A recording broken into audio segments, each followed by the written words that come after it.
Are we doing shapeshifting? I'm assuming so, unless you want to do your PR first. No, I thought we were going to do shapeshifting later, but I'm ready. Okay. Are you ready now? I think so. That's 2 red lines now.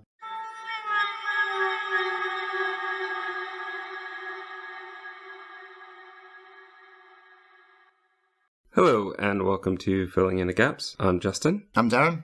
Today we are going to discuss a game called the Shapeshifting Detective. FMV is a very FMV. This is another one from Wales Interactive. The developer, though, is Deveki Studios, as well as Wales Interactive. That's the way it's labeled. It's going to be roughly, for those that haven't played, it's going to be roughly 3.5 to 4.5 hours, I would say, of gameplay. Mine was about 4.5, but I also was stopping to take notes a fair amount, and also was trying to get every dialogue option possible. This is an FMV game, and you are going through multiple characters. The basic conceit is, well, I'll just read the description from the Steam page. A supernatural murder mystery where you play as a detective, shapeshifting into other characters, allowing you to unlock secret conversations and private encounters. It is directed by Tim Cowles, created by Linda and Tim Cowles. At base, it's $13, not unheard of for a game of this type, an FMV game. They tend to be a bit pricey, and they tend not to drop very much. 50% maybe? Though this is often part of the bundle, right, that we've played other games from. Yep. It's mostly positive with 664 reviews. If you like FMV, it's definitely one that I would recommend, and I'm not sure there's much more I can say about it. The basic mechanic of you getting to beat other characters is the main selling point of this one. It works pretty well. The acting is decent for the most part. The lighting is decent for the most part. It is a game where Wales Interactive knows what they're doing already. This is not one of their early games. Yeah. I'm not sure there's much more to say about it, because as soon as we start, we're going to have to start talking about the story. Yep. It's basically a murder mystery, and you are the detective called in, the private eye, to come in and do this, but you're also a shapeshifter. So that's the main thing. You're not going to get to see yourself, as with most FMV. The idea is to suspend disbelief by having it be first person, so you don't see yourself, you don't hear yourself, and in this case, you have no idea what you actually look like, except that your name, quote unquote, is Sam. Yeah. So you got like a boy or a girl's name, and even in your icon, if you look off to the left side, is like boy's face facing left and a girl's face facing right. Or like the shadow of it. Oh, is it? I wasn't paying that much attention to that part. I knew that it looked smoky, like the logo, so I just slightly whatever, I don't care. Pretty much. I focused on whatever was in front of me at the time. It's decent. You've played it a couple times now? I played it twice now, yeah. I've only played it once, but because you played it a couple times, there will be a few questions I might have for you throughout. But with that, I think pretty much if you're into FMV, especially games like we've talked about before, I would say even Telling Lies, Her Story, which are a different company, but also obviously The Bunker. Yep. If you like those kind of games, then you should give this a try. And beware. Here's your spoiler warning. We're giving it all away. So if you want to enjoy the game for its story, which is pretty much all it has going for it, you'll want to turn away now and come back after you play.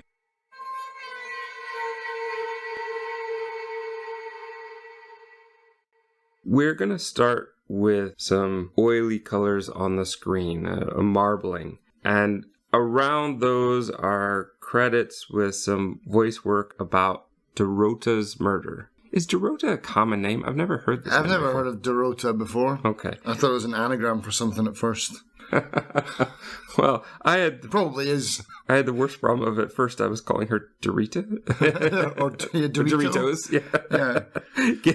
Getting the A and O in the wrong spot. Yeah. Okay, but that allows it to stand out. Because most of the other names were much more common. Not really.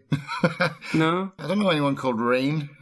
Lexi, maybe, but... What's that other girl? Bronwyn? Bronwyn. She sounds like she's out of Game of Thrones. She probably is. I guess I've just known a couple of Bronwyns in the past, so it doesn't seem out of place. That's me a tankard of ale, Bronwyn. We're going to start with a man in a black suit who tells us to keep our mouth shut. And if you don't, if you say anything, if you make a choice, you start over again. Yeah, exactly. Credits and all. Yes. And there's an achievement for that. Let me just say this now. Okay, here it works. Okay, you want me to be quiet? I've said something. Start over. I get that. It works here. But there's a real problem throughout the game, and I don't know if you experienced this as well, but the game is told in chapters. When you hit whatever information you need, that triggers the next chapter to be an option. Yep. But as soon as you hit it, it triggers the opening part, the marbling and colors and voiceover for the next chapter. And then you go back to the taxi where it says, do you want to go to the next chapter or do you want to stay here? And the first time I got that, after this section, I was very confused. I guess you don't get it for this one, but you would get it for chapter 2. But I was very confused as to why I would go to the next chapter because I haven't started this chapter yet. Do you understand what I mean? It is triggering the start of the next chapter. So the first time I thought I was already in the next chapter. I didn't realize that I had the option. So I thought it was telling me I could skip a chapter, which is definitely not what I wanted to do. Definitely not. But even after I figured that out, the problem was, okay, great, I can stay in this chapter and still find more information. Because I'm pretty sure that if you finish the chapter, you lose access to certain bits of dialogue. Yeah, for sure. It's just at times very confusing as to the next chapter is, oh, is that the one, like I said in the beginning, is it the one that comes after this? Because I've already seen the opening. But you're going to have to see the opening when you do jump into the next chapter. I also had a time where I seemed to be in a loop of not being able to get out of it. Of here's the color swirling on the screen and the voiceover. And then I would get back into the taxi and it would say next chapter. Yeah, that's what I want. Go to the next chapter. And then it would take me through it again. And then I was stuck. I think I hit a bug at some point where 3 or 4 times I was watching this. I was like, oh, come on. The first time you play through, you can't skip it. Yeah. So you're just stuck watching it for like 2 minutes. Yeah, that would be really weird. Okay, so it was just me. You played it twice and you didn't experience that. No. Okay, good. Then it's a bug, but one that you'll rarely see. It would be my guess. Hopefully, yeah. This opening bit, though, with the man in the black suit, I don't like it. Yeah. This is one of the more poorly acted bits of the game, and also this is where they're trying to imply that there's more, but they don't really give that to us. Even at the end, I mean, we're in the spoiler section, even at the end, I mean, we'll have to talk about that when we get there, but the bit I got didn't really give me much, and just made me feel like, well, there's no point in really even having this bit at the beginning and end. It just doesn't add anything to it for me. As far as I can tell as well, it's not like it's part of a sequel. It's possible we'll get maybe touch on this right at the end, but probably not because it spoils another game. But this game could link into another game. Okay.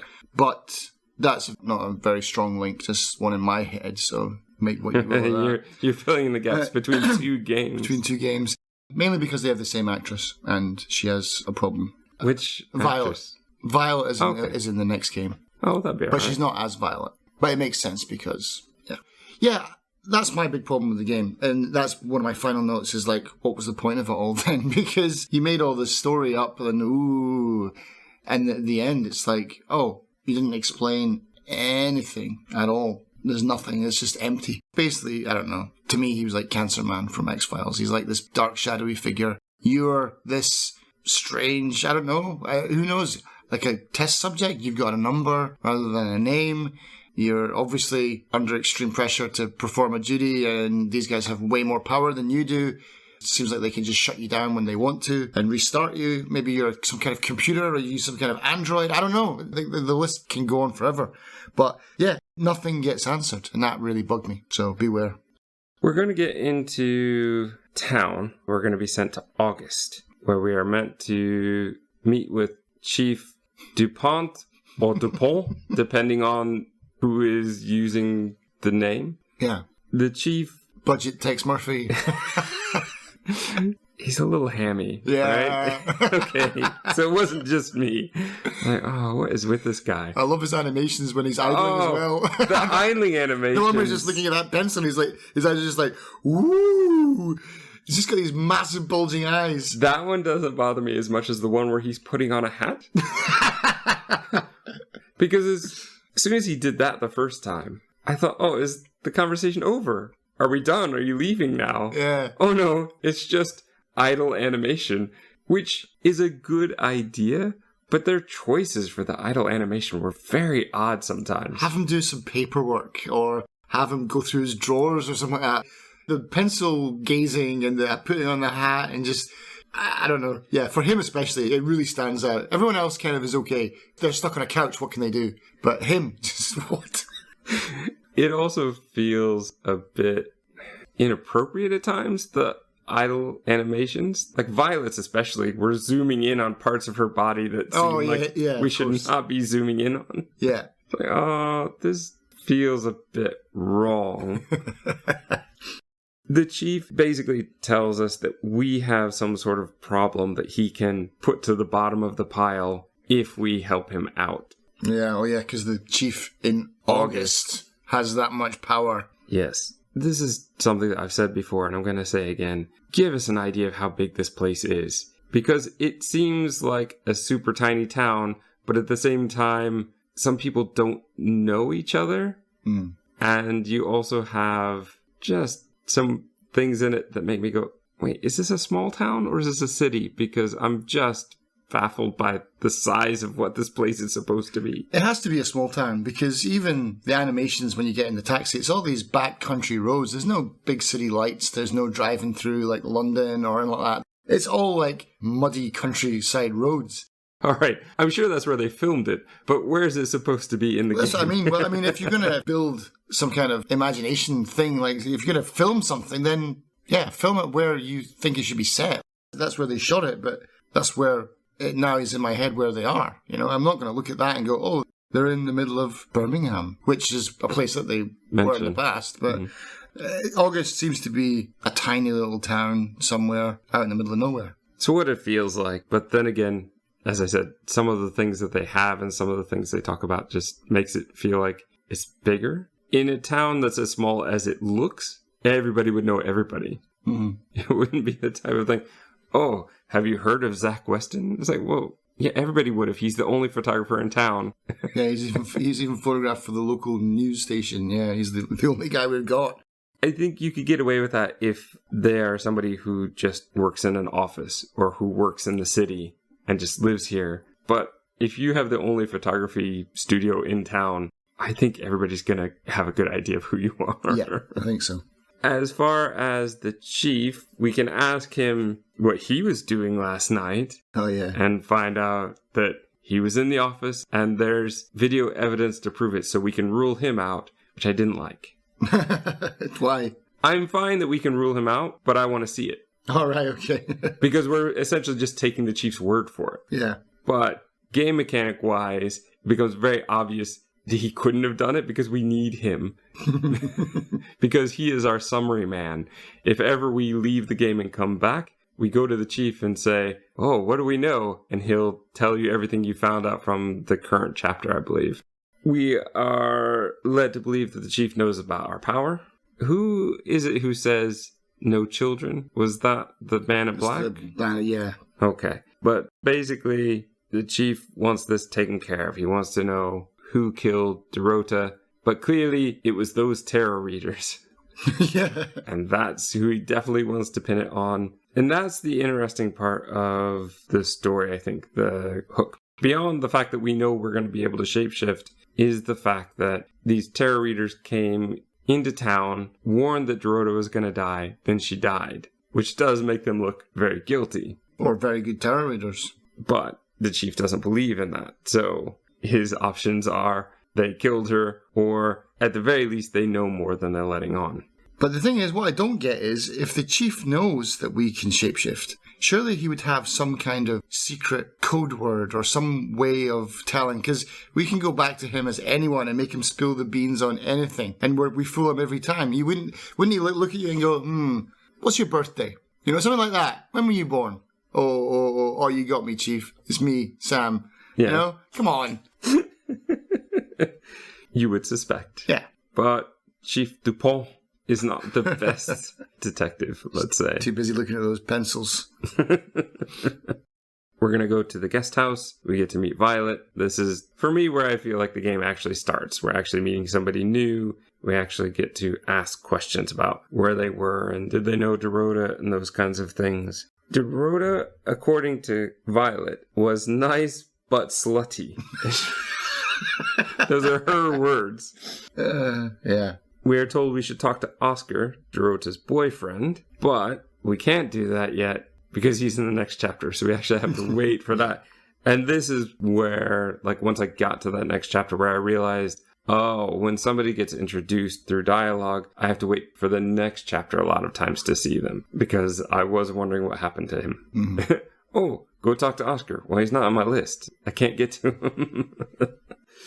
I think there are some others that do perhaps appear within the same chapter, but if they don't, and they've been mentioned, then likely the next chapter we'll get to meet them. We get to go talk to everyone. We get to talk to Bronwyn, who explains that she was reading tarot and that predicted the murder. We get to talk to Rain, who says something about the hot water going off after 9 p.m., so make sure to take a shower before then, which since the murder happened between 9 and 9:30, I think that's meant to be a clue, but it doesn't really seem to fit. Yeah. Because he could have had a shower anytime after 9, and it would have been cold. Yeah, but unless he had a hot shower, and then he probably didn't do the murder. He tells us about the special deck, the Mercury Deck, that is the one that both gives the question and the answer. Mm-hmm. Unlike a normal tarot deck where you should be asking the question. Lexi is just such a liar in the first bit. Yeah. And I wasn't there. Was I there? Yeah, I was with her. Ask her and let me know what she says where I was. Yeah. This is pretty much what she says. Pretty terrible. Oh, we painted our nails. Oh, but I've already scraped it off. Yeah. Worst liar. We now, when we go to our room, we now have access to be the Chief, Lexi, Bronwyn, Rain, and Violet. So anybody we've encountered, except for the dude in black, we can become. So you see their picture, you click on them, and then you become them. They say one line of awful dialogue, and then you get to leave. Yeah. Though at first I was a bit confused because I was like, oh, I'm the Chief now. I should go talk to Violet. And I clicked on her picture. Yeah, me and then too. I became her. Yeah, I did that so many times. And I do feel it's a bit of a waste of time to be in your room is fine, but then you have to leave the room to choose somebody. Maybe it was easier UI wise. Maybe it's cleaner this way. But I just wanted to start jumping into conversations, not have to go into the hallway to hear the radio, to choose which person to go into. It just felt like it slowed the whole process down. And I wanted to just be able to go to conversations from the guest room. I think it would have been, like you're already getting confused by clicking on and changing into shapeshifting into someone else in the room. I think that's a conscious decision. Like, we should make them exit the room first and then choose who they're going to talk to. Otherwise, we just get messy. There would just be pictures or writing all over that room. There's already enough going on in that room anyway, you know? Fair enough. I think so. I like the radio, though. That was probably one of my favourite things in this game. Did you stop to listen to it? Of course. I listened to the whole thing. It's about 2 hours long. All right. Well, Darren's playthrough could be 6 hours long then. I've got dedicated 2 pages to this. Do you want to get into it now then? I don't know. It's up to you. Do you want to just blast through the story and then go over the individual things that's on the radio at the end? Okay. Yeah? Stay tuned for that. Amazing. Riveting stuff. It actually is. I think, honestly, I think that there's a problem with the radio, and that is that the stories, on the most part, are pretty good. The delivery is awful. They're terrible. And the audio quality on them is terrible as well. It's like they recorded it on their phones on a subway. Well, they are a small, public-run radio station. Yeah, can't afford a microphone. Right. As the Chief, basically I didn't get any new info. I was able to go talk to everyone. Here's one problem story-wise. And they handle it a couple times through dialogue, but this all happens in one night. Yeah. Each chapter is an hour. Yep. So, for one thing, it's kind of in real time because it lasts about 4 hours. But getting to all the places feel like it would take a little bit longer. And going from person to person... Hi, Sam, let's have a conversation for 3 minutes. Yeah. And then go. It also feels a bit awkward that you could keep talking to the same people over and over again. That means that, for example, Violet had within the same hour, the Chief came to talk to her, Bronwyn came to talk to her, Sam came to talk to her, Rain came to talk to her, Lexi came to talk to her. I'm really popular tonight. And then it gets worse as we get more characters. Yeah. Although the game does do something good where it's just like, it just shows you an empty couch. There are some where... At first I wondered if that was a clue. Oh, they're gone. Where were they? Yeah, exactly. Me too. First time I played it. But as I got further in the game, I realized, no, they're just telling us there's nothing there. Yeah. Which I appreciate. And also, you cannot visit... If you go as Bronwyn to visit Bronwyn won't be there. Right. So, because obviously you have one of those Back to the Future 2 moments. There's also a part where I saw Oscar as the Chief, and then I went back again the next hour, and Oscar says, "Nice to see you again, Chief." I did like that because it did start to hint how awkward and unrealistic it was that some of these people would keep visiting. Yeah. As Violet, Brown once said, she stayed in her room all night, and we just catch Lexi and more lies. As Bronwyn, Rain says, "Is there a pattern like before? Like we tried to stop the ones in Birmingham." So that gives us the Birmingham option for dialogue later. Yeah. As Rain, I tried to visit Violet, but she wasn't there. Bronwyn says, she didn't see Violet last night. On the radio, each time is Poe and Monroe. They'll have their own game. Oh, do they? Yep. There's something Dark Nights with Poe and Monroe. I think that's a game, that's the new one that's out. Interesting. We'll maybe talk about that in a bit. At 6 o'clock, you get to the chapter A Dame to Die For. The Tulip Cancel has been postponed due to the murder. We can visit the Chief, as I said before, for a summary. Violet calls... She doesn't call him Chief DePaul, she calls him Claude, which made me think that they're more familiar. Yeah. And they definitely are, but they're just friends. I don't think there's anything more to it than that. She was angry about Sam questioning her, saying something like, "You said I wouldn't be bothered." And yeah, I'm being bothered. This is where I got stuck in the loop of getting the same chapter opening over and over again, and I was so frustrated. I think the first part was me coming back again. I think what would be better is not to get the chapter opening until you choose it. But the problem is then how do you know you've actually got the information you need to finish the chapter? I think if your next chapter thing doesn't pop up until it's time, then you know. Maybe I'm just not understanding correctly, but I questioned everyone, and then I got into the taxi. And then when I'm in the taxi, it says next chapter. Yes. And then when I hit next chapter, then I get all that goop on the screen and stuff. No, mine would come on almost automatically. That's not what I had at all then. Definitely, that does sound weird to me as well. That sounds wrong, and that's not what I had. Oh, okay. Well, then your version is much better. Yeah, because you must have been really confused then. Because if you're getting into the taxi and then all of a sudden it's just like, blah, and then it plays all that stuff and gives you the next chapter title, and then it prompts you, oh, next chapter? You'd be like, oh. But I haven't done anything yet for this chapter. No. Yeah, that's exactly my conundrum. Yeah, in the beginning. Yeah, no. You get into the taxi and it's like, go to the Chief, go to this place, go to this place. Or it's like, next chapter. And then you click, yes, next chapter. And then it should play that next part. That's odd. Yeah, but that meant at bare minimum I was seeing every opening twice. Yeah, no, something wrong. Definitely something wrong. Okay. Can confirm. But I like the whole Birmingham thing because it's like we get mention of a traveller. Now we're starting to get into like the whole Cthulhu stuff. Oh, what is the traveller? And even in the radio plays, they give you stories about the traveller. And also, we are a traveller. The entity within Sam. Is that right?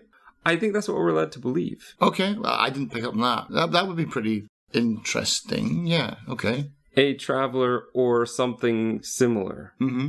I get the impression from the way they did the dialogue that the entity within Sam doesn't really know what it is. That makes sense because that's one of the radio plays with the bag lady. Did you listen to that one? No, I didn't listen to any of them all the way through. There's one where the traveller comes to Earth for information. Travellers arrive on Earth on something that's the size of a basketball. They arrive in meteor showers so that they're undetected. If they are detected, they self-destruct. But basically, when they arrive, they find a host. And one of the radio plays is basically the first thing he sees is a bag lady. So he jumps into her and then he has to feed. But again, he doesn't know what he is. It's a really creepy story. It's a really good story. I really like that one, actually, where he's just trying to figure out what he is. He's like, should I eat them by the heads? Maybe I'll try eating them by the feet next time. You know, it's really creepy stuff. But that would make sense if we are also a traveler. In that story, it's a shapeshifter too. How did you come up with that? I didn't hear anything about that. I'm not really sure. I think that part of it was the Man in Black, just the way he was explaining our powers to us as though we don't know what we can do. As well as some of the questions that Sam would ask about travelers. Right. It seems like if Sam is the shapeshifter that can possess things, Sam wouldn't need to ask all these questions about, do you know about possession? Do you know about... Well, he asked about killing at one point. Can you kill a traveler? Can you capture a traveler? Can you do all of those things? Perhaps Sam, or the entity, is trying to figure out what Rain actually knows. But to me, I was interpreting it as we, as the character, and also the character itself we are playing, does not know this stuff. Right. And is trying to learn more. I think that there's also the idea, perhaps, and some red herrings in the game, and I do suspect that this was meant to be one, that we might be worried we did it. Right. Because we don't know where we were last night. True. So it's very possible that we did it and perhaps didn't know. Maybe we did it as Violet. Yes. So there are all sorts of things that it could be. So I guess that's just... It may be me filling in the gaps, but it felt like it was there. Yeah. No, I totally didn't pick up on that at all. That's a good interpretation of it, to be honest. As Sam, in this chapter, we get to visit Oscar. He talks about a number of things, about seeing her yesterday until 5. Then he was playing soccer with his friends until about 9:30. So he has an alibi. Though we never double check anybody's alibi because that'd be more actors and more money. Yeah, I'll take your word for it. Dorota had started doing these voyeur fantasies, which is how we know a number of things. Oscar can fit into the closet, so anybody could fit into the closet. There's a wedding dress there, and, well, it leads to some other conversations that happen later. Yeah. Violet says Zach Weston took naughty photos of Dorota, so we're going to get Zach Weston in the future. We also find out Oscar is the vicar's son, but that doesn't really play into anything. Yeah. Not really. Bronwyn says Oscar came to know that Dorota's spirit was okay, but we're going to find out that that was just a ruse because Oscar was asked by the chief to try and get in there and find evidence. Rain is going to start admitting to the whole Birmingham failure. 3 women, I think, died there. Yeah. And they weren't able to stop it. I think we don't get all of that now. I think that we have to do the tricky thing of, he says, well, ask Bronwyn if it's okay. So we have to become Bronwyn to come back to Rain to say, yeah, it's okay. Yeah, it's okay. Tell Sam about Birmingham. Yeah. Which is exactly what I expected of the game, and I'm not disappointed. I expected more of that, to be honest. That's actually what I was just going to say, yeah. I expected that to be the majority of the game. Yeah, because, I mean, when you're going through, especially at the beginning, when you're, like, trying to get the confession out of them, like, because that does happen in the beginning as well with Lexi and Bronwyn, where they're like, okay, we don't have an alibi, yeah, but okay, we'll just keep your mouth shut and stuff like that. So you do get information that way. But, yeah, I was expecting way more actual detective work as a shapeshifter, you know, the name of the game. Well, you do. You do get to have other conversations you wouldn't be getting normally. Yeah. It does work. Honestly, I don't want the game to be any longer. I think it hits just the right amount of length. Don't play Madness of Dr. Decker then. You keep saying that. It took me 17 hours to play, man. I'll probably put myself through it at some point. But I think that this amount of characters and this amount of interaction is pretty good, especially with the empty couches.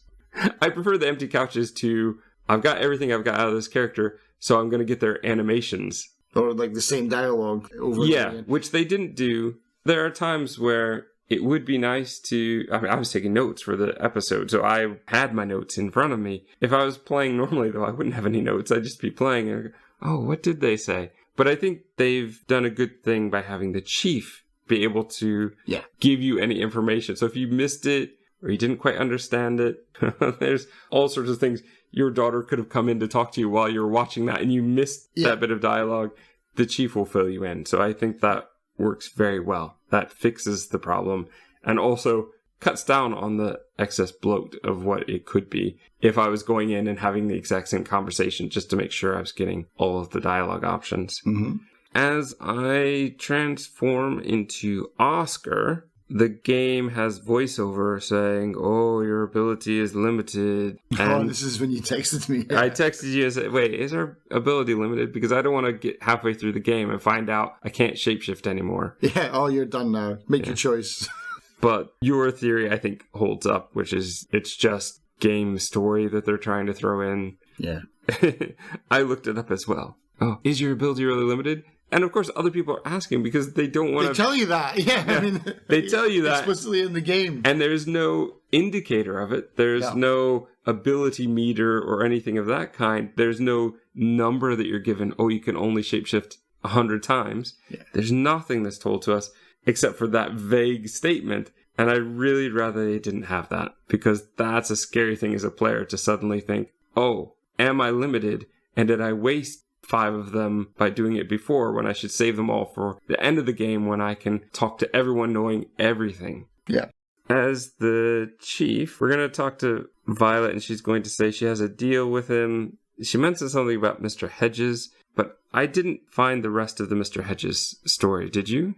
I don't even remember that part, to be honest. No, I never found anything else about it. Who was Mr. Hedges? I'm assuming Mr. Hedges is her doctor. Ah, okay. Then I don't remember anything else. That would be my guess, but if it is, I didn't connect those two. So I kept expecting there to be some sort of interesting Mr. Hedges story, but I think that it's really just her doctor. That might But then why not call him Dr. Hedges instead of Mr. Hedges? Yeah. Unless Mr. Hedges is the pharmacist. Yeah. That might relate to, again, the Dr. Decker story. Perhaps, maybe. I don't know. At 7 o'clock... we are going to have a chapter called The Camera Never Lies. So now we get to talk to Zach Weston. That's right. The creepiest character in the game. Yeah, fair enough. Can't argue with that. Maybe the slimiest character? Yeah, definitely that, yeah. He admits to taking pictures for Dorota's article about her scholarship. He also does special boudoir photos. He admits to having sex with Violet. When, as Sam, we talk to Violet, she says that Zach claims they're in a relationship, but doesn't act like it. We are going to see a cutscene of a girl in the hallway, and she just runs off into the room. Yeah, what's with that little shining child man? Come play with us. It comes into play later, but it was very unnecessary at this point. Bronwyn and Lexi are doing phone readings till 8, so they're just out of the game for this part, which I think is fine and adds a bit of realism to the fact that we can't just go talk to them all the time, whenever we want. And occasionally people have to go to the bathroom. Let's assume that's why they are not on their couch at the time. Oh, I didn't catch them because they must be in the bathroom. Doing other things. Or something, yeah. Went into town, get some shopping. Rain says Zach told him of meeting with Dorota. So this, again, puts Zach on our to-watch list, I guess. He says that Zach was going to meet up with Dorota on Monday because her parents go to the cinema every Monday. And you know what that means. Rain's words. And you know what that means. Yeah. I guess that they go to the cinema every Monday. We get a bit more about Birmingham from Rain here. Talks about, there were 3 South African girls that were killed and they weren't able to save them. As Rain, we're going to find out that Violet inherited the guest home from her parents. And a weird story about her parents where her mother kept the father in the freezer because she was feeling lonely. So she didn't report the father's death, but just kept him in the freezer. The same freezer I use. Yeah. Yeah, I hope this isn't a bed and breakfast then. I don't know. Oh. Gordon Ramsay will come in and shut it down. It's at this point that my notes start to get very, very short. Because I only really make notes. Patience gets short as well. Well, but I only make notes of things that seem different or seem interesting. And a lot of what we learn, as with any of this kind of murder mystery game, what we find out early on becomes completely irrelevant later when we find out the truth or more of the story. Mm-hmm. Yeah, basically towards the end, you're just like kind of finessing the argument. But after this part, Dead Cert is the next chapter. we get a cutscene where Bronwyn, she tells us the story, but it's a flashback, because that would be boring if she just told us, I guess, where the tarot readers are all drawing a card. Well, I hope it's not the 5 of swords like yesterday. Oh, it's the 5 of swords. Oh, I hope it's not the 2 like yesterday. There it is. Oh, I hope it's not death like yesterday. Oh, there it is. Oh. What are the odds? Yeah. And then Rain says, 779,672. Rain says the odds. Oh. At that point, I was waiting for Bronwyn to turn to Rain and say, never tell me the odds, kid.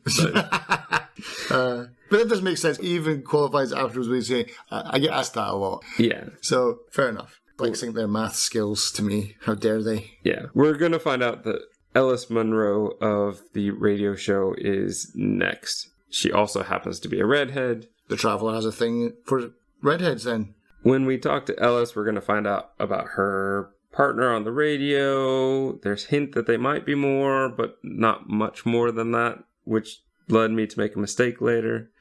She knew Dorota. They were friends for a while. Then you start getting all sorts of story. She ended up telling us that she dated Dorota and that she wasn't sure she wanted to see Oscar anymore. So Ellis told Dorota, well, tell him you're into voyeur fantasy. So that adds more to this closet thing. Yeah. And we find out later that maybe Dorota liked that because I think she made Zach do the same thing at some point. Yeah.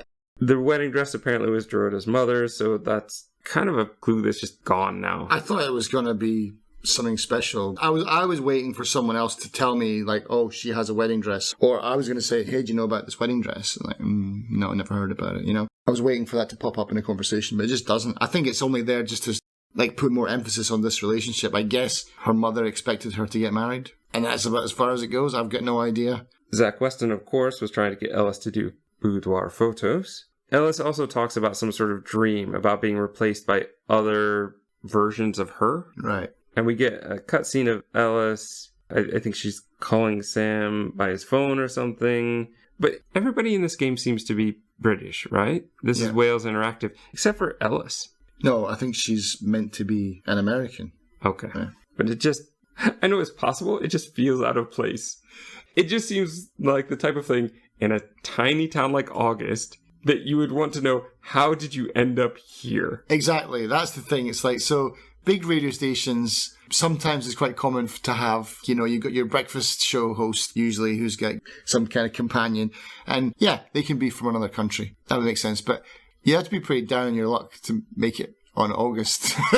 Like, make it to August on that trip, Fair enough, whatever. I don't know why they went for that at all. I'm guessing she's not American either, so I'm guessing she's just like, hey, can you do an American accent?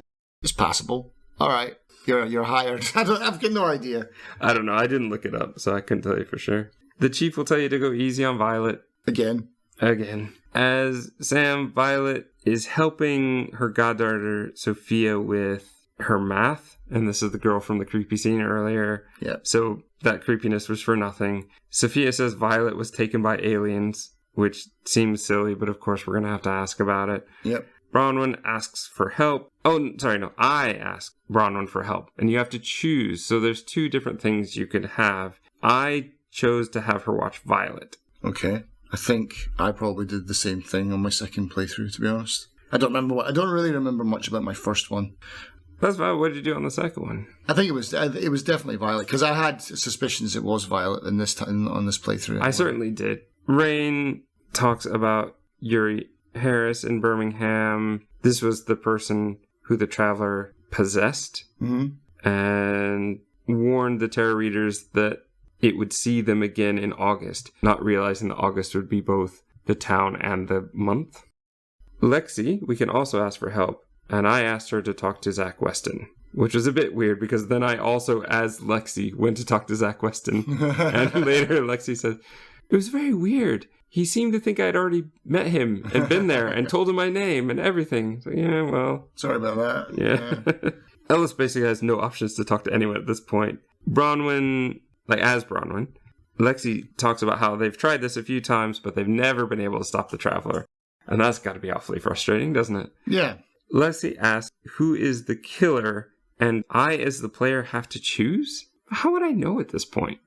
Assuming that you have enough information to make a choice. I really don't feel like I did, because even by the end of the game, I didn't feel like I had enough. I felt like there were 3 options, and it could have been any of them. Yeah. And I was a bit frustrated because I'd also seen that your achievement, you already got this one. I got this in my second playthrough. So the first time I didn't get it. The first time I made a mistake. The second time, everything pointed to Violet. I mean, I never trusted her. I think I chose Violet my first playthrough as well, to be honest. Because I think the game wants you to think it's Violet. But I think Violet is one of the pool of killers that you can have. I think you can have... Who is it you can choose? You can choose Zack, Rain, Violet? Yes, but in this instance, you have everybody. Much like the end of the game is kind of, well, it could be anybody. But if you get a hint from the chief, he basically says it's one of these 3. Right. So I said, well, Rain was praying in his room all night, even though he doesn't believe, which just sounds utterly stupid. Right. Said, and he happens to have been everywhere you were, where the traveler killed all of them. Maybe it's him. Because we didn't get any more. I feel like you get a bit more later with him that might make you believe him more. Right. But at this point, I was like, well, he seems the most likely. I hadn't gotten more from Violet, which would make her even more suspicious later. Right. And Zach Weston is just creepy, but I didn't have any evidence against him at this point. Right. I think there was something for me where Violet went to visit Dorota with Zack. But that comes later. But I mean, that's one of the bits of evidence that I had. But you wouldn't have had it at this point. But by the end of the game, I mean. By the end of the game, yes. But by this point, when I'm having to choose for the first time, who do I think it is? I think that's just that. If you got an idea, that doesn't change the game at all, does it? No, but I can't get that achievement, I think. No, that comes right at the end. Oh, the achievement comes from the end? I thought the achievement came from this one. No. Because it says, guessed it the first time. It just means... Oh, so I thought it meant the first time you get to choose, you have to choose it. No. There's no way at this point. Okay. All right. Plus, I also thought, well, that would be a bit of a bummer. If you get that achievement, then you know who it is. You know who it is all the way through the rest. Game. Yeah, no, you get that right at the end. Okay, that makes much more sense then. As Rain, we're going to find out that we gave Ellis a reading, and she thinks it was a prediction of death. Went back to Sam again, and Violet tells about her abduction. She's been taken 5 times. There's this metallic taste and smell. We're going to find all sorts of stuff about her. But let's get into 9 o'clock. We're getting right towards the end here. This is our last full chapter. This is where, as Sam, you get to meet Poe for the first time. Oh, yeah, that's right. I don't like Poe. I don't like Poe either. Sorry, Poe. Yeah. I wanted to like you. He's just so melodramatic and over the top. I mean, he's supposed to be for his show. I get it, but... Yeah, don't be that person on and off air. Yeah. Although, to be fair, I've worked in a radio station before, and some people are like that. They are like that. I worked in a very small place, and yeah, they can be like that off air as well. And I'm sure I've met some people like that as well, who seem to be that way both in their public image and also in private. But he's a bit much. And he is a weirdo. I mean, his whole show is Poe and Monroe's, curiosity shop where they bring in all these weird objects. So he's like, this is this medallion from Egypt and it was worn by so-and-so. Yeah, I got it on eBay. That's exactly what he says. It's like, he's such an idiot. Yeah, I mean, I like Poe, but the acting is a bit too over the top for me. From him, we'll find out that August was founded by the pirate Mary August. That story goes nowhere. Like a lot of the stuff does, yeah. Ellis has been doing the radio show with him for, I think, 2 years. She was the one who had the idea for Poe and Monroe. It's kind of it. You hear a lot from him, but it can be distilled down into that. It's just a bit of history, really, isn't it? Yeah. The chief, so again, this is all as Sam. The chief will say that Rain's real name is Lawrence Petrovsky, and he has a record. There's the murder in Hong Kong, so we have to ask him about Hong Kong. We can talk to Zach, who we can warn to be near witnesses for the next few hours. Mm-hmm. Oscar says he's leaving to stay with his aunt. This is too much for now, which made me suspect Oscar, but he's not one of our options, really. Violet says she has news for Zach if he ever shows up, so I was dying to get to be Zach to get rid of that. There's also a cutscene of Violet carrying scissors, which is just very weird. And it just felt so out of place. And I'm like, well, that's a red herring. Yeah. Now, this is the thing that made me go, well, it's not Violet. Okay. Because we didn't get any other creepy scenes with anybody else. Only that kid. Yeah, but the kid is not an option to choose. That's a shame as well, because they make a big deal out of never change into a child. Here's a child. Oh, we're going to do the forbidden thing. Something's going to happen. Something interesting is going to happen. No.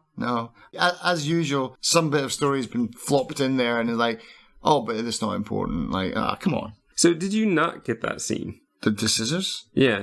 Did you get a weird cutscene with Rain or something? No, I got I don't remember a scissors bit in this one, but...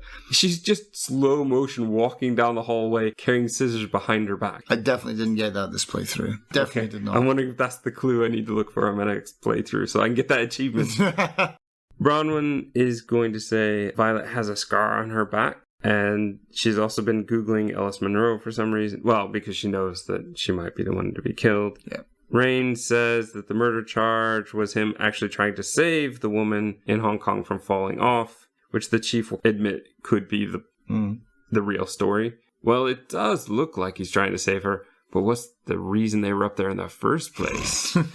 Because the chief is really after them. Lexi has a fun, flirty cutscene, I think if you've made the right choices before, to hint that Sam might be interested in her, where she says, oh, I'm going to do a reading. I'm just going to pull these off the top. You have dialogue options of, shouldn't you shuffle it first? Shouldn't I ask a question? No, not this time.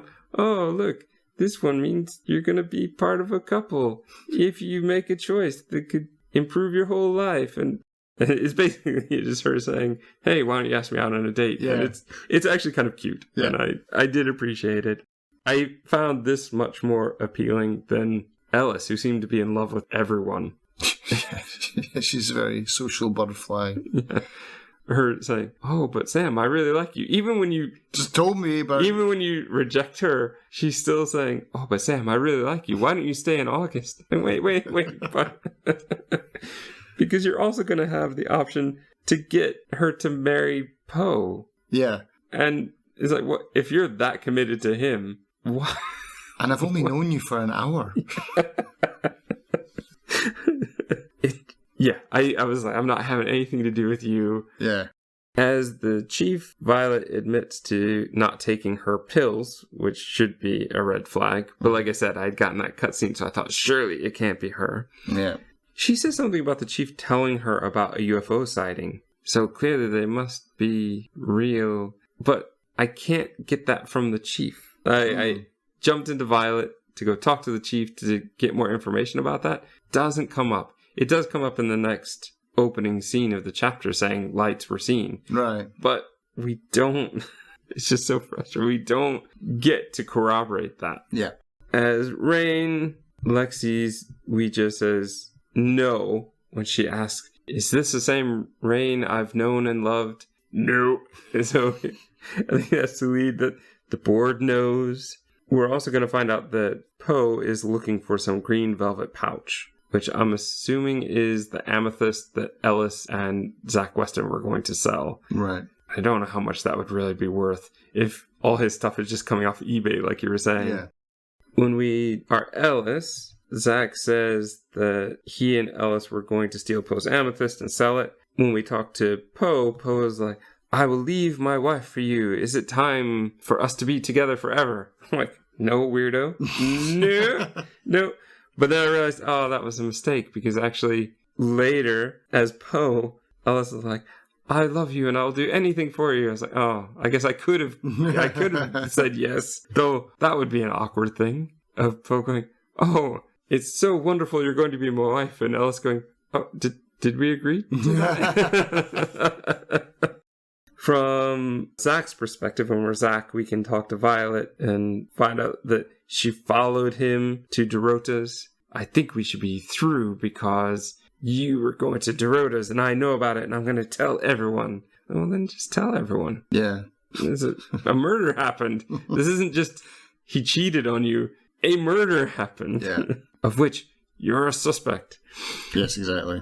As Zach, Poe is going to punch him in the face for being creepy with Ellis. I don't know if this was from before or is this an option that I chose that made this happen. I'm not sure. Punching in the face? Yeah. I didn't get a chance to do that this time, so... I think basically there is a dialogue option to say, hey, why not just undo a few buttons or something? Which is just awful, because if you look at what she's wearing, there are no buttons. I mean, the buttons could be on the back. Maybe, yeah. You want to see a bit of her back? Is that what you're going for? Okay, Zach. You do you, Zach.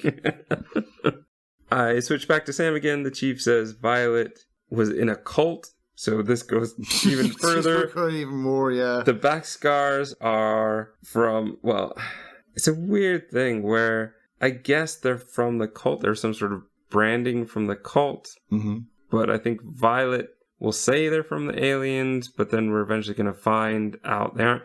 Also, it's a monkey, because Bronwyn at some point is going to say she has a monkey on her back, thinking it's just the saying, but no, it's a literal tattoo scar or something. Right.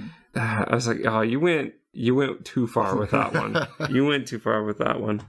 Sam will ask Zach about being at Dorota's, again, the voyeur thing, and talking to Ellis, find out about going to sell the pendant because Dorota's scholarship actually was revoked or something happened from the administration. It's a very weird thing. I don't think that whatever this pendant that Poe got on eBay is going to pay for her education at Juilliard. No, maybe not. 10 o'clock. Everything will happen very quickly now. 10 o'clock, Judgment Day. This is where we hear about the UFO lights that were sighted. We have the option, what should we tell Ellis to do? Should we get a police officer to protect her? Do we tell her to stay with Sam? Do we tell her to get out of town? I told her to get out of town, which I guess is the right answer. Yeah, that's what I said as well. Because I got an achievement for that. You're warned, again, not to shift and be seen, but I shifted to Ellis anyway. I guess you don't want to change back to Sam once you're being strangled, or you'll be caught as being a shapeshifter. I just let the mysterious entity strangle me until the chief arrives, and then we're all fine. Ellis is saved. Boom, 11 o'clock. The tarot readers have a new target. They say it's Sam. Do I have red hair? We don't do know. now. Traveler versus Traveler. I think the other reason I was leaning away from Violet is if they're going for redheads, and there's always 3, we only have 3. Yeah. So I was leaning towards her as being the final victim. But we basically have to choose now, and this is where the chief will say, it's Rain, it's Violet, or it's Zach. Mm-hmm. If you go for the hint, it's going to be one of those 3. And if you've picked the wrong person, you're still in danger. So I say, take Zach in. And the chief says, yeah, he's kind of creepy. I'll take him in. And then in your room, Violet will come to the door, bringing you the scissors that Sam asked for. Did I? And there's just something creepy about the scene. And then Rain does a dumb jump scare at the door as well. Just totally unnecessary, making them both look crazy. Makes me wonder, what does Zach do? Yeah, I don't know. Does he come into the guest house and say something? I got the jump scare from Rain this time. I totally did not get the scissors part, so I skipped something. Well, I guess because I told them to lock up Violet, so she wouldn't have been there. Yeah, so I don't know. Maybe that's why I didn't get the scissors part, because she wasn't there. Yeah. Chapter 1 a.m., Killer Cure. Poe goes, well, he's very melodramatic on the radio for this opening bit. The marbling video now goes gray. It's like black and white. Sam is now, well, in my playthrough, was taped to the chair in the dining room. Violet is the killer. She's jealous of Zach and his affair with Dorota. I said, come on, really? Like, one, she's not that interested in him, it seems like. She doesn't even really act like it's a real relationship. Like they're just kind of fooling around or something. She is also, I mean, if the story is meant to be believed, she's being possessed by this traveler. And it's the traveler who would want her to do this. So why are they giving her an actual motive? Yeah, exactly. It feels so out of place and awkward. And I'm okay, fine, whatever game. I'll keep playing. We can choose to change into Violet or Zach. I choose to change into Zach. And she goes, oh, honey, it's you. I'll save you. And well, I guess she was going to cut the tape, but does she have scissors? She gave those to me. Basically, Sam will knock out Violet. We're going to wake up in Bronwyn's room for some reason. She offers Sam to join the tarot group, which I say, sure, whatever. And she says the traveler will have left Violet's body by now it doesn't like to be incarcerated. And again, this is where my notes I say, but Violet had motive on her own, so why even bother? Yeah, exactly. You get to say goodbye to many of the characters. It is meant to feel like a resolution, but it doesn't for the most part, except for maybe if you have a love interest with Lexi or Ellis, you probably get to finish that one.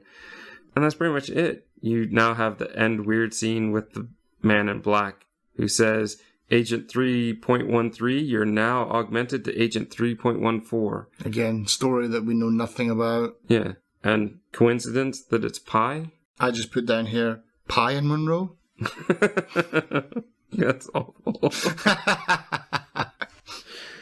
We have the option to click on a secret debriefing. That secret debriefing is basically the man in black asking weird questions. I've killed a serial killer. Does that make you feel good? I've burned down the rainforest. Does that make you feel good? And that's how you get augmented. You can now play the game again and I guess skip scenes if you want to. I don't know if that... I mean, I've finished it, so I didn't see a chance to do that, but... Well, you played it a second time. Were you skipping through then much faster? I didn't even see an option to skip. Maybe it's a button you didn't know about. Yeah, no idea. But you said that it's not always the same killer, right? I don't think so. I think first time I think it was Rain was the killer. And I chose Violet the first time. And then the second time, I chose Violet again because I'd forgotten. I chose her. I'm pretty sure I would have chosen her the first time because it all pointed to her. Then I just chose her again and it was her this time. But it was definitely Rain the first time. I got that disappointing ending where it's like, oh, you failed, but the game's still going to end anyway. Ta-da! But this time, I didn't get half as interesting as your ending though, because when you pick the right killer straight off the bat, you just get a cutscene with the chief going, oh yeah, you were right. Done, right? Go back to the hotel. And so then you go through all your goodbyes and, you ride off with Lexi into the sunset and that's it. Game over. Well done. Then you get back to, Pi and Monroe and so many questions. Such a better game hidden underneath this game that we've got. They've hinted the whole way through about this traveler and all this Cthulhu mythos and weird stuff. And where does this ability come from? It was just disappointing. I like the fact that, I even said this to you in a text. I said, this would be great if it was a Clue type of game where it could have multiple killers. And you said, well, it is. You don't always have the same killer. So I do appreciate that. But I feel at the same time, what they've done, though, is make it so that the last three, it's a roll of the dice and you don't know who it is. With Zach and Violet, their stories kind of corroborate each other and make both of them look guilty. Violet followed him and says she found the body after he left. Mm-hmm. So she could be lying and she did it, or she could be telling the truth and she did see the body that he left. She wouldn't want to tell because she's still in love with him, I guess. Again, even though it doesn't really feel like it. Rain's whole thing, there's nothing to support that he didn't do it, and there's nothing really to support that he did do it. He has no motivation for doing it. Feels like it's missing something. To me, it feels like, and maybe I'm missing it. Maybe it's in the game and I've missed it. Right. But it feels like whichever one it's going to be this time, there should be some specific clue to set up for that one. But the thing is, that's the thing that is completely correct and I felt this more my second playthrough as well. The first time I was just going with it, just like, okay, blah, blah, blah, blah, blah, just playing the game. But this time actually taking a closer look at it, going, if you're being killed by an alien from outer space, you don't need motive. The motives don't make sense then. And that's the whole point of the radio play is with this bag lady is it's senseless. It's just wondering what's the best way to eat people. And it's communicating like, what's wrong with me? Like, well, people in Earth don't float 3 feet off the ground. You should consider walking. Like, oh, that's weird. And it's like, it's this whole thing, they don't know what right and wrong is. They don't even know what gravity is or the sense of up and down. So it's like this whole thing of this traveler being so disjointed definitely doesn't need motive. And I don't think it would say like, I want to eat someone, but I want to get away with it. How can I play these people? It doesn't make any sense at all. It would be senseless. And the only way that it should be is the name of the game, Shapeshifting Detective, where you have to find out where were you last night and find other people's stories about, oh, he was doing this, and oh, were you doing that? Oh, no, I wasn't doing that. Okay, and then you build it up. But this like, oh, my boyfriend's cheating on me. Traveler doesn't care who's cheating on who, really. So, a bit dumb. Did you want to tell us more about the other stories then? Yeah, so I listened to all of them, or pretty much all of them. It gets to a point where it's random and it goes on repeat. When you're listening, Okay, so a couple things about this. So one, does it just keep picking up where it left off? Does each chapter have different stories? No, it seems to or be can on you just a loop. sit and listen? Yeah, I all the way through? I sat and listened until it started looping. And so I got through, I mean, basically I wrote them down as it came through. It was like 1, 2, 3, 4. And then after 4, 5, 6. And then it started to loop. And then it starts to randomize almost. So it's like, I got the feeling that I was at the end of the loop. And then the game had finally said like, oh, okay, I'm just going to whap in whatever I feel like putting in on random. I'm not sure if this would interest you, but in the credits, it tells you the title of all the stories, and it appears that those stories came from somewhere else. Oh, well, then that makes sense, because the writing is quite good.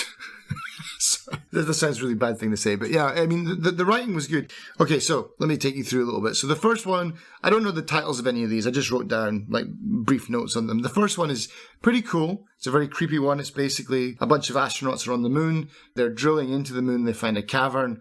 They lower down an astronaut into the kind of cave. And then he goes a bit mad. He goes blind. And then he kind of sees the future. He sees everybody gets murdered and stuff. And then he kind of wakes up. He's like, oh, I'm still in the cave. Pull me up, pull me up. You know, so they do like the Ghostbusters 2 thing, pulling Ray out of the sewer tunnel from underneath New York. And then he realizes it's all coming true. And it is actually real. But instead of his vision where he kind of wimped out and was scared of it, he kind of accepts his fate, and that's it. Another one is a weird one where a magpie kills a kitten, it seems like. The kid takes the kitten to his mum, and then she just basically starts creepily like tearing the kitten apart. And it's really disturbing. It's a weird one. The next one I listened to was this bag lady one, which was really cool, and it relates so much to the story that we're in, where basically it takes over this bag lady and it's trying to understand its disguise that it's chosen. So it gets another person in as a kind of familiar, I guess, and then it basically pulls her in, injects this worm into her mouth, which they go into in great detail, which is really disgusting, where she thinks the worm's going to go down her throat, but actually starts burrowing up through her nose into her brain and things like that. And so she's aware of who she is, which is maybe what Sam is. Maybe he's this kind of person. I don't know. But so she's aware of who she is and aware that she's being controlled, and she can telepathically communicate. It's pretty cool. And basically she goes out and gets another bum for the bag lady to eat, which is, yeah, horrible. Then they got the curiosity shop where he buys a bunch of stuff on eBay and stuff. It's kind of funny. Like, oh, what's this, Poe? She's like, oh, it's Poe the guy. No, Poe's the guy. What's this, Monroe? And she's like, I don't know. It's made of silver? He's like, yes, it's made of silver. Very good, in his really condescending, stupid tone. It's like, it's a baby's rattle. It was found in a mass grave, dun, dun, dun. And yeah, so there's a bunch of those episodes, really a lot. But the audio quality is bad for most of them. And the narrators are pretty bad as well. So, like, good writing. I really enjoy the stories. Now what you say makes a lot of sense, that they've actually pulled these real stories from and they're using them in their game. There was one that was really bad. The audio was terrible to follow. I couldn't even hear it, to be honest. And I think it was a parrot. It was a short story about a mother, and the kid hates her mum. The mum dies and she leaves her this parrot. But the mum has taught this parrot to berate the child, so even after she's dead, this parrot's still telling her that she's fat and ugly, and basically the daughter then starves herself to death because of this parroting her mum from the grave, pretty much. And then, yeah, there's like a dream section on the radio where people write in their dreams and then they analyze them, and that's pretty much where it started to loop. So yeah, I really liked those stories, and I wanted more of that, and I wanted more Traveller, and I wanted more shape-shifting detective stuff, and I wanted to know why we're this person and blah, blah, blah, blah, blah, and I got nothing. Well, if you want more Poe and Monroe, I guess there's another game for you to play. Yep, and the infectious madness of Dr. Decker, which I'm going to go out right now and say only play if you really enjoy this. Not these kinds of games. It's still an FMV. I like FMV. You like FMV. You're going to play it. Probably.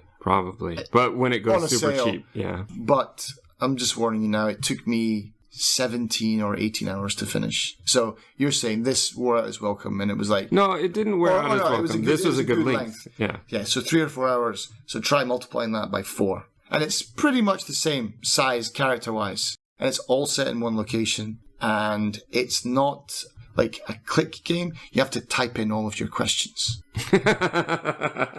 And there are hundreds of responses. If you want something kind of semi-realistic, then it's okay. It sounds a bit like what you want her story to be. Right. After you play through it, going, oh, this is so frustrating to only get half of it and not really know the question and not get to ask the questions you want. It sounds interesting. I think 17 hours is probably going to overstay its welcome, but I think the first couple hours I'll really enjoy it. Yeah. So that's what I'm waiting for. Yeah. I don't know much about Poe and Monroe. I haven't really looked at it. It's on my wish list. And yeah, if it's more stuff like this where we can get some lore and some stuff about, weird travelers and things, then I'll be all in. But yeah, there's that, and then there's the other Wales Interactive I think it's called The Contagion. That's gone on sale recently for about 50% off. That seems okay as well. It looks more along the vein of... It looks more like a late shift style of game. Just two choices, left or right, and I think choices are going to matter. It could be interesting. I don't know why, but I get so sucked in by FMV every time.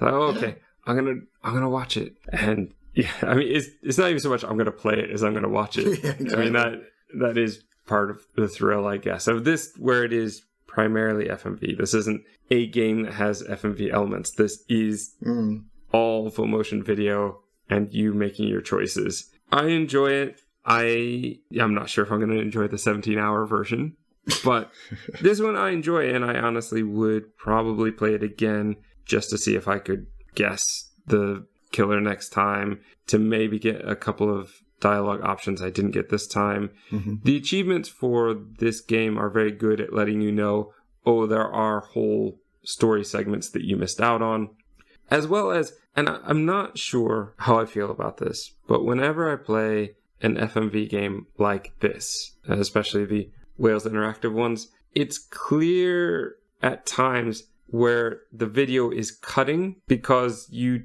didn't make a choice that you could have. Yeah, I know what you mean, yeah. And I don't know if that's a good thing because that's an indicator that there is more to it, that I'm missing it. It does take me out a bit and ruin my suspension of disbelief a bit by seeing these hard cuts. But at the same time, without those hard cuts, would I know necessarily that I'm missing bits here? I feel like it's almost a hint system, and maybe we don't need to fix that. And maybe it doesn't bother most people like it does me. But Shapeshifting Detective, overall, I enjoyed it. In fact, I think part of why I like FMV is because I like B-movies. And some of the bad performances, so there's sometimes Poe I don't really like, but it is the type of character that normally I would. Right. Normally I go, okay, you're so ridiculous. But I think the problem with this kind of game is we are seeing him on his own. We're not seeing him interact with someone. And that, I think, is where having the ridiculous character really plays in, is you have one person acting normal and one person that's totally over the top. And it's very funny when you see that juxtaposition. But when you just see them on their own, it just looks a little sad. Yeah. But I will keep playing. And if Wales Interactive wants to keep making these, I'm going to keep jumping back in. I think they're going to. They've found their niche, man, for sure. This is it. Gaps filled, the more gaps created.